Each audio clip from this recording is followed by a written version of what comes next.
একজন ভক্ত প্রশ্ন করেছেন যে আমার হৃদয়ের কাঠিন্যতার জন্য আমি খুবই কষ্ট পাচ্ছি, খুবই ভোগান্তিতে আছি, হৃদয়টা খুব কঠিন।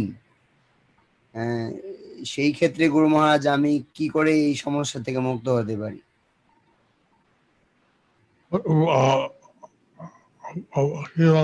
হৃদয় খুব কঠিন। উনি বলতে যাচ্ছেন যে উনি বলছেন যে হৃদয়টা এত কঠিন যে মানে জব করতে ইচ্ছে করে না।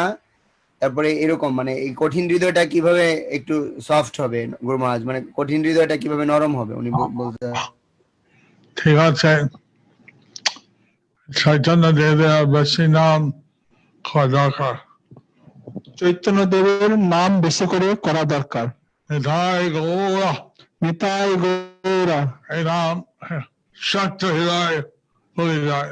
এই নাম শক্ত হৃদয় সেটাও গলে যায়। ঝাড়খণ্ডের পশু তার কীর্তন করলো। ঝাড়খণ্ডের পশু তারাও কীর্তন করেছিল পাষাণ হৃদয়ে, পাষাণ হৃদয়ে। শ্রীকৃষ্ণ চৈতন্য প্রভু নিত্যানন্দ শ্রী দ্বৈত রাধা শ্রীবাস শ্রী গৌরবন্দ বলে তারপরে হরে কৃষ্ণ মহামন্ত্র। এই শ্রীকৃষ্ণ চৈতন্য প্রভু নিত্যানন্দ শ্রী অদ্বৈত গদাধর শ্রীবাসাদি শ্রী গৌর ভক্তবৃন্দ এই নাম বলে তারপর হরে কৃষ্ণ মহামন্ত্র বলতো।